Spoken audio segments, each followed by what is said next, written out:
So, alam mga farmers, nagkuha tayo ng mga talangka. Ewan ko kung anong tawag sa inyo dito. Pero yan, comment kayo kung ano tawag sa inyo ng mga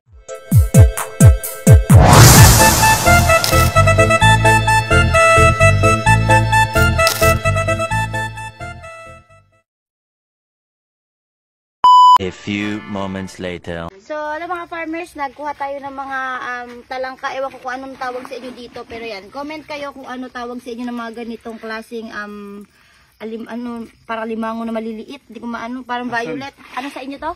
Asan. Asan. Asan daw dito sa Bohol. So, ngayon ito yung nakuha namin kanina sa fish pond. At ngayon, iluluto natin, tapos titikman natin kung anong lasa. So, madami to. Ayan, meron pa dito, hindi pa naugasan. So, ngayon first time ko lang nito makakatikim at tikman natin kung anong lasa nito mamaya.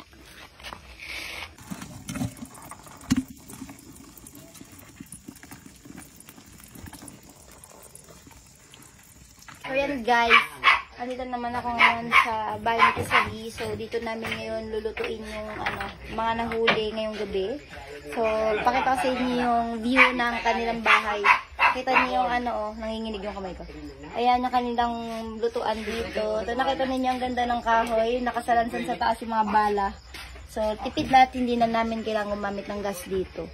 So, yan yung ating lutuan. Mamaya isasalang na natin yung mga nakuhang maliliit na crabs. Ano tawag dun sa inyo? So, comment nyo ano mga tawag sa inyo sa ganung mga asan. Asan daw yun dito sa Bohol eh. Pero sa inyo, ano yung tawag dun? Comment nyo. So, yan. Hintay-hintay lang tayo. Yan ito dito sa province.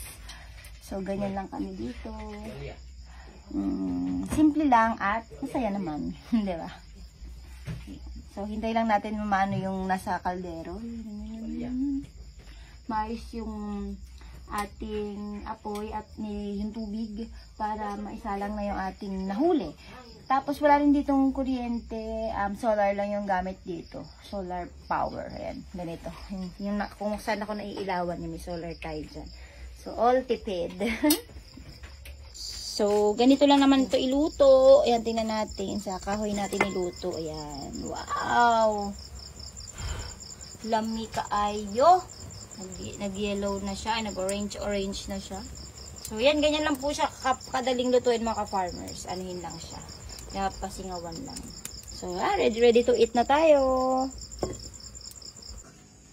Ito.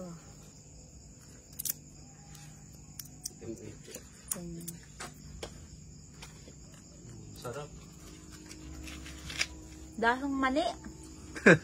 Yung mani. Ikaw be, sampulay yung bigaw niyo be. Yo, dito be ako. Ang ganda ng ito dito ka. Dali, bakit mo singgay? Dito ka. Game. So, yan, dito, go. Paano kumain ba ng asan? Ayan, kung malaki yung pinili ni Kalito. Sige. Yun. Oh, ganun pala yun. Teka lang.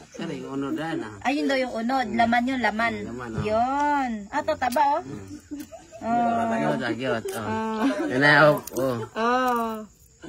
Okay, tapos, ayun na yun. Teka, ganyan. Sausaw. Oh, wow! Ang sarap. Luto. Kalami.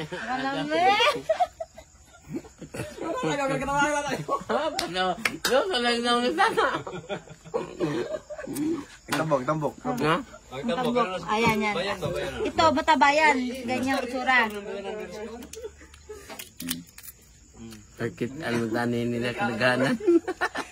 Sasaw mo para mo. Yan. Ako no. Ang tatatak na. Sino mo? Ganun pala yun.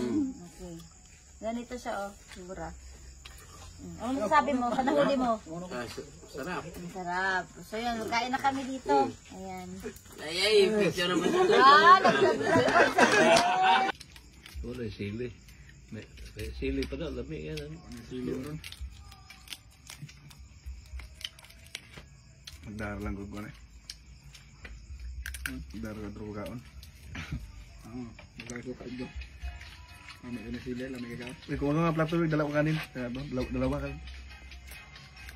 Ha? Oh. Ano?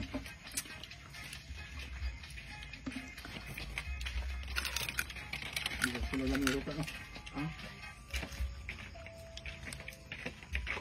Yeah.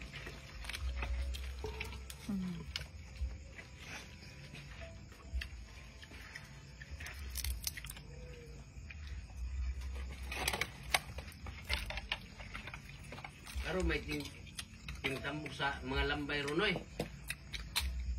Niwang man. Ha? Ano mo itong kadlaw? No ma? Kami sini. Lagi turo buhi siguro po nila no. Lagi sekarang panggal na. Panggal no. Hey mga farmers, gusto niyo bang matuto ng forex trading kung saan pwede kang kumita online? Sali na kayo sa community na sinalihan ko kung saan libre lamang matuto. Meron silang mga ino-offer na free course tutorials sa forex trading kagaya ng copy trading, manual trading, e-robots at madami pang iba. So kung interested kayo, sali lang kayo sa Telegram channel, nandyan ang link sa baba.